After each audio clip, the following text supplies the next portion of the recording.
Hey guys, welcome to today's discussion on portion distortion. Size really does matter with regard to food portions. Today we're going to discuss the importance of portion size and portion control. We're going to compare today's portion sizes to portion sizes of 20 years ago. We'll also look at some tips to eating smaller portions whether you're at home or dining out. And we will examine visual representations of typical portion sizes, objects that you can use as a visual to determine portion sizes for various foods. So, as I said, size does matter. Portion sizes are very important to determining our health, our wellness, and how much food and calories we're taking in a day. The difference between a portion size and a serving size is that a portion size is what we choose to eat, the amount that we choose. So if I choose 10 meatballs as opposed to one meatball, that is my portion size. Whereas serving size is actually what is recommended for the amount that you should be eating to get the calories and the nutrients that you need. So unfortunately, in today's world, our portion sizes are much larger than the recommended serving sizes for each meal. In just 20 years, there's a huge difference in portion size. Could you imagine what it was like 50 years ago? Studies show that when we're offered larger portion sizes, we tend to eat about 53% more than we would if we were offered a smaller portion. With regard to portion control, it is extremely important to understand that if we control our portions, we can lose weight and also maintain weight, and vice versa is true.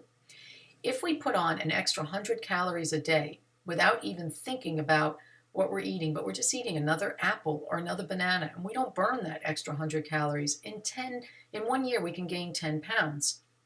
So it's very, very important to understand that even something as small as an extra 100 calories a day could end up putting on extra weight. One of the problems with portion control is when we're involved with our environment with regard to people, places we visit, or events, social gatherings, holidays. All of these things can sabotage, how much we eat or why we make choices that we do. And specifically alcohol. Studies have shown that when we drink, we tend to eat more calories.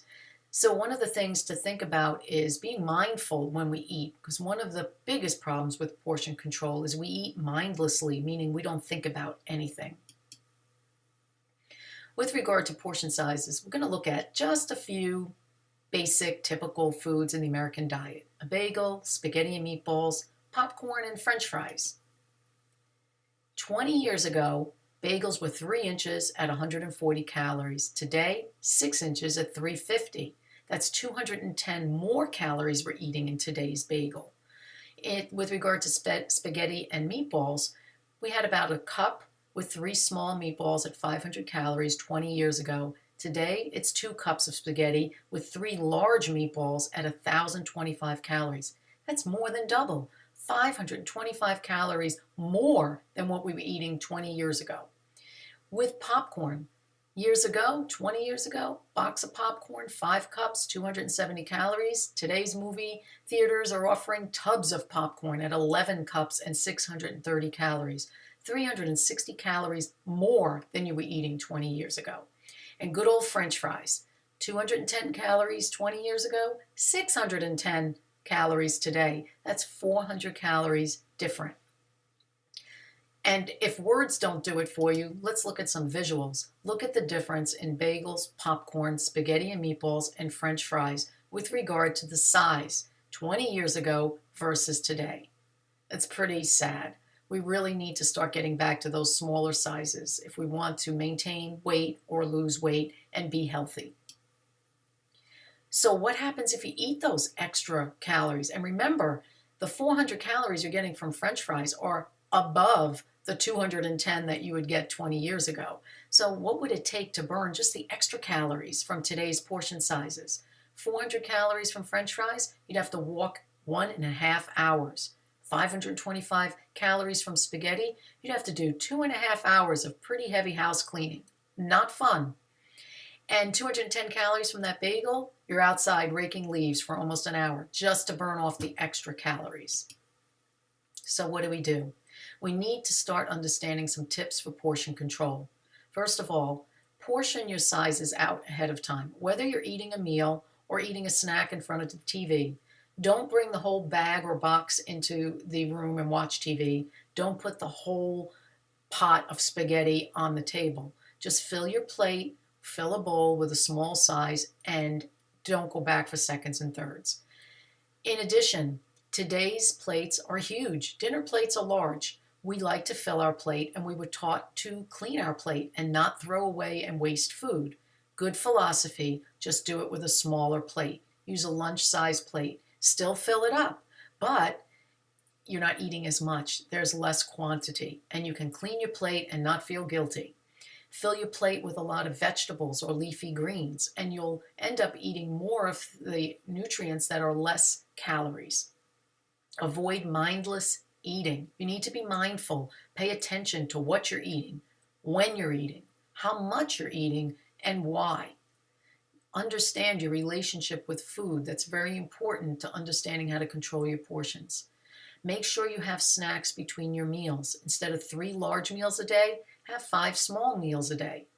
Those little snacks in between will keep your blood sugar regulated and keep you satiated, so you're not going to be ravenous in between large meals with a big gap in between. Also, think about the size of your fist, because that equates to the size of your stomach. So keep your portions smaller than the size of your fist. If you were to take all the food on your plate and bunch it up into a bowl, it should be less than the size of your fist. If it's greater, it will stretch out your stomach, and you will be looking for more and more food each time you eat, as your stomach is stretched out and will want more to fill it. Also, eat until you're about 75% full. We don't have to eat till we're 100% full or overeat. Just eat till 75% full. It's enough to nourish us without overindulging. And always avoid binge eating. Binge eating sets us up for failure, as does sugar. Stay away from sugar. Sugar is empty calories, it's addicting, and it makes us hungry. It makes us want to eat more. Some further tips with dining out. Eat soup or salad instead of a main meal. A small cup of soup and then a healthy salad with some protein is a very good meal. Or if you choose to have a full meal, split it with someone. If you're dining alone and don't have anyone to split the meal with, ask your waiter or waitress to box half of your meal before they bring it out. So now you're only eating half and taking the rest home. Now you have 2 meals that you're getting out of 1. Eat appetizers, not entrees. Choose healthy appetizers or ask your server for an appetizer portion of a main entree. Fill up on low-calorie foods. Before dining out, have a snack with hummus and celery and carrots. Not many calories, but filling enough so that when you get to the restaurant, you're not going to be looking for bread and butter. Drink water prior to eating, for the same reasons as filling up on low-calorie foods. As you drink 16 ounces of water, you will feel full, so when you get to the restaurant, you'll choose wisely. Another thing is ask yourself, am I really hungry? Because many times when we're eating and we're portioning out our food, we don't think about our physiological signals for hunger, when in fact, that should be the only reason that we're eating, because our body requires the nourishment. But sometimes we eat for other reasons. So keep a journal and start understanding your relationship with food. Why are you eating? When are you eating? What are you eating? How much? Are you eating because you're bored? Are you eating because you're sad? Are you eating because you're happy? Or are you eating because you're really hungry because you haven't eaten in a few hours? So pay attention to why you eat. That is one of the most important reasons to understand why we lose control with our portion sizes. Find a distraction. So if you're really having trouble being mindful, you're not one that really loves to keep a journal, then find a distraction. When you start to think that you're hungry, but you're really not hungry, you're eating for reasons other than physical hunger, then find something to distract you. Read a book, take a walk, talk to a friend, anything else but going to that area where food is and start eating. It takes the brain about 10 to 15 minutes to have a distraction that will make you forget you were hungry. And as I said before, understand your relationship with food. Because if you don't have an awareness, you're not going to know that you're eating for the wrong reasons. Know your emotional cues. What sets you off before a binge with regard to eating? What are the emotional cues that are going on that allow you to eat more than you know you should? And avoid restrictive eating. Restrictive eating is where you put a lot of restrictions on your type of diet. Well, I can only eat this amount, or I can never eat that food because it is a bad food. When you start restricting yourself, then you can do that for a short period of time, but then it becomes really hard and you start feeling deprived and everything backfires and you go back eating more than you did originally. So let's look at some things where we can determine, well, what is a serving size? If you don't want to always measure something out with a measuring cup or spoons, etc., little objects around your house or workplace can be indicative of what a serving size actually is. So use objects to estimate your portion sizes. If you want to think about an ounce of cheese, which is a serving, it's about 4 dice. A deck of cards, perfect size for meat. That's about 3 ounces of poultry or meat. A checkbook is about 3 ounces of fish. A good old baseball is a cup of vegetables, which is your typical serving size for vegetables. Half a cup of grains, it's about a half a baseball. Thumbs up. Use your thumb as serving sizes for teaspoons and tablespoons.